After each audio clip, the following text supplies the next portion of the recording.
On est avec le pilote automobile Thomas Neveu qui est âgé de seulement 16 ans puis qui court présentement dans la série USF 2000. Comment ça va, Thomas? Ça va super bien, toi? Oui, merci. Écoute, tout d'abord, là, parle-nous un petit peu de ce qui t'a dirigé vers la course automobile. J'imagine que c'est une passion qui a commencé quand tu étais très jeune. Ouais, ben exact. Donc, depuis que je suis tout jeune, là, j'ai toujours aimé ça, tout ce qui avait un moteur, puis tout ce qui allait vite. Donc, j'ai commencé avec la motocross quand j'étais âgé de 5 ans, puis mes parents trouvaient ça un peu trop dangereux. Donc, on a essayé de trouver une alternative pour que je puisse continuer dans quelque chose qui me donnait cette adrénaline-là. Puis, c'est là qu'on a trouvé le karting. Donc, j'ai commencé en faisant du karting quand j'étais très jeune, à 6 ans, puis commencé à faire juste de la pratique, puis commencé à faire des courses, puis je me suis ramassé aux États-Unis, puis je me suis ramassé en Europe ensuite. Donc, j'ai fait beaucoup de courses de karting, puis cette année, c'est ma première année de monoplace, donc en USF 2000 dans le Road to Indy, un super bon programme vers le IndyCar. Donc, ça se passe quand même bien cette année, puis j'espère pouvoir continuer plusieurs autres années dans le monde de la course, là. Ben oui, c'est sûr. Puis écoute, ramène-moi un petit peu là, à tes débuts en karting. Est-ce que tu te souviens de ces premières expériences-là de karting quand tu étais très jeune? Ouais, ben je m'en souviens, puis je veux dire, ça va être quelque chose que je vais me rappeler toute ma vie, là. Je pense que c'était dans mes meilleurs moments, là, quand je commençais, quand j'étais tout jeune, à aller aux grosses courses, puis il y avait beaucoup de monde, c'était impressionnant pour moi, là. Puis je travaille maintenant dans le monde du karting, là, comme avec des plus jeunes pour redonner un peu à la communauté. Puis je suis coach, puis comme en fin de semaine, je travaillais dans le coin de Toronto là, pour des jeunes en karting. Donc c'est super de pouvoir retourner où que tout a commencé, là. Ah oui, puis écoute, tu as commencé à coacher à 14 ans, si je me trompe pas. Est-ce que c'est difficile pour toi d'essayer de transmettre ton talent à d'autres? Non, c'est pas difficile. Je veux dire, c'est ça que je fais, ça fait tellement longtemps. Donc, Ouais, tous les trucs que j'ai, toute l'expérience que j'ai eue, j'essaie d'en redonner le plus possible, puis d'aider le plus possible les jeunes. c'est ça. Puis tu as commencé quand tu avais 6 ans, donc ça fait 10 années sur 16 que tu fais du karting, ça fait longtemps là, pour toi. Exact. Donc, c'est ma 10e saison, Ouais. puis j'espère que je vais continuer encore, encore longtemps. La semaine prochaine, je course encore en karting aux États-Unis. Donc, on se tient occupé, là. Ouais. Ben oui, c'est clair. Puis durant ton adolescence aussi, ton enfance, tu as visité certains pays, là, l'Italie, la Suède, le Mexique notamment. Est-ce qu'il y a un pays en particulier qui t'a marqué dans ces expériences-là? Ça serait l'Australie. À C'est l'Australie. ouais, vraiment très loin à aller, mais ça vaut la peine. Je veux dire, j'ai été coursé là il y a 2 ans, OK. en 2019, puis c'était sur le bord de Gold Coast qu'on appelle. C'est super beau, puis j'y retournerai demain matin, puis les courses se sont bien déroulées là-bas, puis c'était un super bel événement, puis je veux dire, tout est beau là-bas. Ouais. Ah oui. Puis à 14 ans, donc tu courais dans quoi à cette année-là? Dans la catégorie senior. Donc, je coursais contre des personnes. Senior, c'est la plus grosse catégorie. Donc, c'est contre du monde de n'importe quel âge, là, en fait, là. Ah oui, il y avait des adultes aussi. Ouais, exact. Pas du monde de 20 ans, 23 ans. Puis, il y en a qui font ça professionnellement, là. Wow, puis tu avais des gens de partout dans le monde, puis toi, tu les affrontais déjà. Exact, exact. Wow. Ça doit être assez, ça doit être quelque chose pour toi quand même. C'était un peu intimidant d'affronter des adultes déjà à 14 ans? Ben, ça n'a pas été les plus grosses courses que j'ai faites là, en Australie. Je pense que ça a été une des plus belles que j'ai faites là, en termes de où que c'était situé. Mais je pense qu'en Europe, c'est là qu'il y a le plus de monde. C'est là que c'est les plus grosses courses. Puis on parle de 85-90 inscrits par week-end, donc dans chaque catégorie. Donc c'est là que tous les manufacturiers sont. Donc c'est là que les plus grosses courses sont là, en Europe, Italie, tout ça. Ben oui. Pour les gens qui connaissent moins ça, là, j'imagine que vous n'êtes pas 85-90 en même temps sur la piste, là. Non, exact. Donc, c'est un maximum selon les règlements là, de la CIKFIA. Donc, c'est 34 cartes en même temps sur la voiture, sur la piste en même temps. Donc, ils font des groupes de qualification. Puis, pas tout le monde sera en finale, là, malheureusement. Mais déjà, de se rendre en finale, c'est quand même un exploit, là, je veux dire. C'est ça. Donc, il faut se démarquer quand même, là, déjà.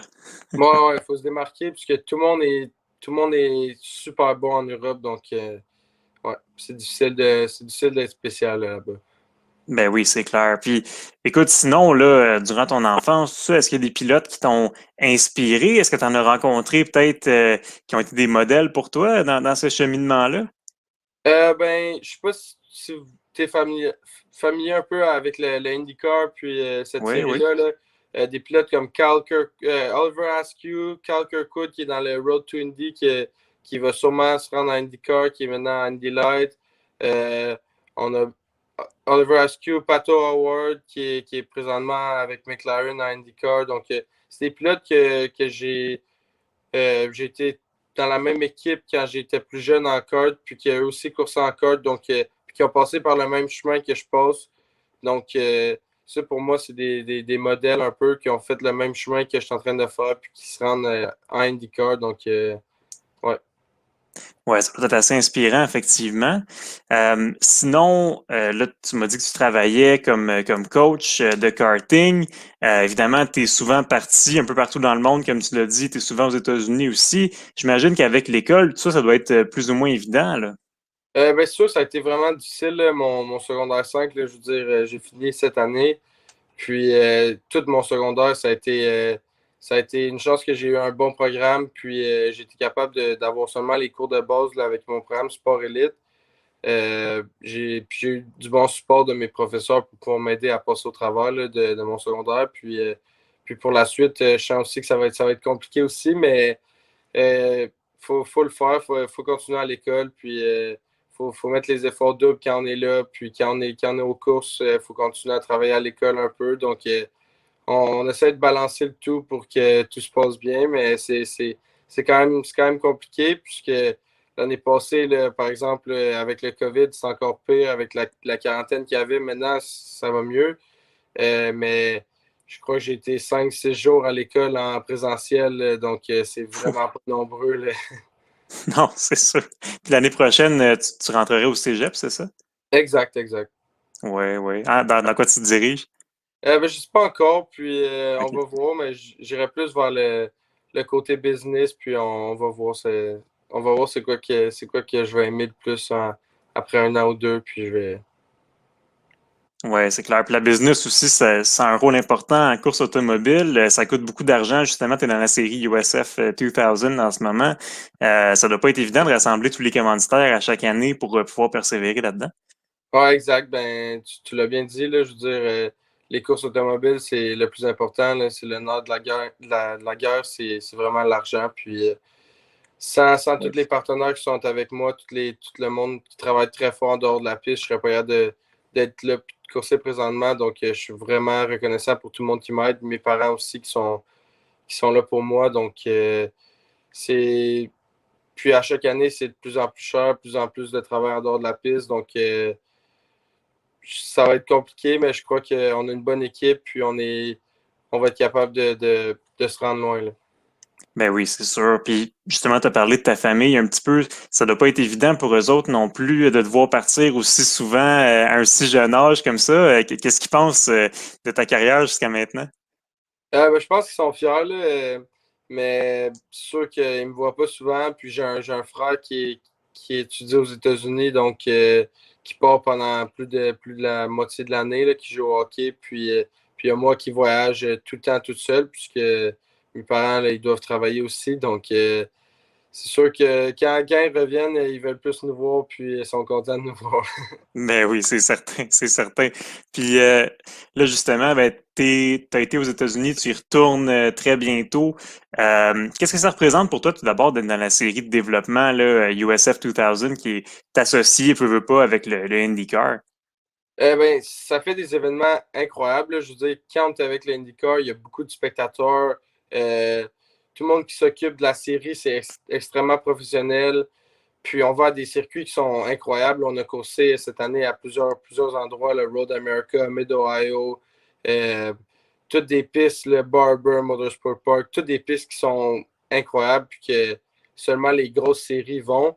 Donc, de pouvoir être affilié avec l'IndyCar, ça nous permet ça. Puis je pense que ça permet aussi beaucoup de visibilité pour les commanditaires, pour les équipes de pouvoir voir les jeunes pilotes qui performent bien. Puis aussi, le plus important, je pense, c'est la bourse qui est possible de gagner à la fin de l'année. Pour le gagnant, il y a une bourse qui paye presque entièrement l'année d'après, quasiment.